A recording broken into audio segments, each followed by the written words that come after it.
Hello दोस्तों, जज्बाए दिल में एक बार फिर आपका तहे दिल से स्वागत है। उम्मीद है आप सभी अच्छे होंगे और स्वस्थ होंगे।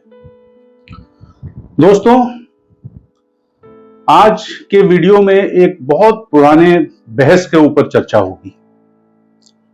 वो बहस कि ऊपर वाला है या नहीं।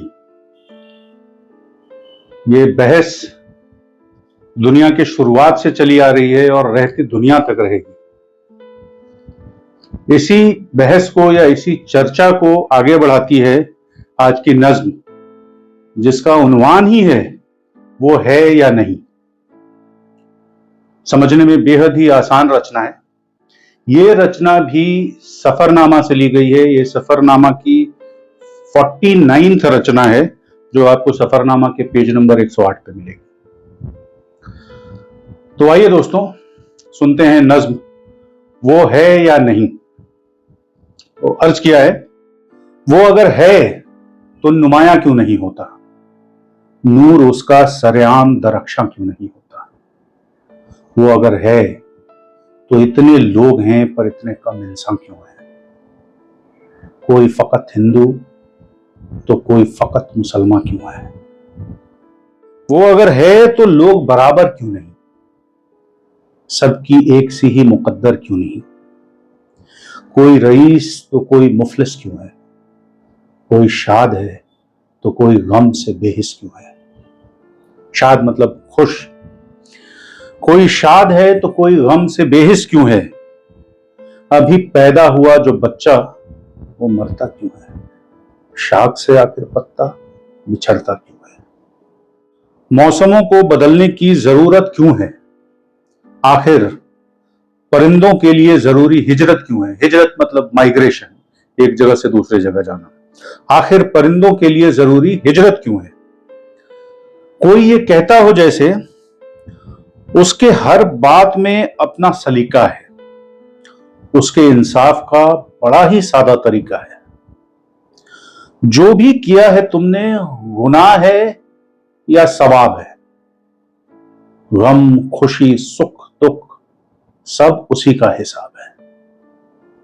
जो भी किया है तुमने गुनाह है या सवाब है। गम खुशी सुख दुख सब उसी का हिसाब है। ये उसकी ही रहमत का कमाल है कि ये दुनिया अब भी खुशहाल है। पर वो खुशी देता है तो कभी कभी गम भी साथ आता है। कुछ ऐसा ही अच्छे और बुरे का भी नाता है। गम ही है जो खुशी के लज्जत को बढ़ाती है, और बुराई ही तो है जो अच्छाई को बेहतर बनाती है। चलो तुम कहते हो तो हम ये भी झूठ मान लेते हैं, तुम्हारी नजर से बुराई और अच्छाई का फर्क भी पहचान लेते हैं। पर तुम ये बताओ कि वो है तो कहां रहता है। कोई उसे कुछ तो कोई कुछ और क्यों कहता है। वो एक ही है तो लोग उसे इतने नामों से क्यों बुलाते हैं। वो सिर्फ हमें तस्वीरों में ही क्यों दिखाए जाते हैं। जिसने सबको बनाया उसको सबने बांट क्यों डाला। उसी के बंदों ने उसे मुख्तलिफ मजहबों में काट क्यों डाला। उसी के बंदों ने उसे मुख्तलिफ मजहबों में काट क्यों डाला।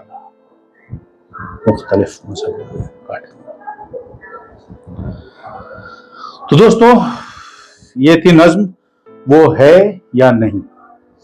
सुनने में ये नज्म अधूरी सी लगेगी, लेकिन मेरा यकीन मानिए ये नज्म पूरी तरीके से मुकम्मल है, बशर्ते कि आप इसकी आखिरी 2-3 लाइंस के कॉन्टेक्स्ट को सही तरीके से इंटरप्रेट कर पाए।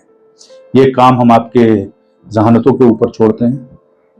उम्मीद करते हैं आपको नज्म अच्छी लगी होगी और आप अभी भी सफरनामा से जुड़े हुए हैं। आज के वीडियो में बस इतना ही। आने वाले वीडियो में कुछ नई बात करेंगे, कुछ नई गजल, कुछ नई नज्म सुनेंगे। तब तक के लिए इजाजत दीजिए। बहुत बहुत शुक्रिया दोस्तों, बहुत बहुत शुक्रिया।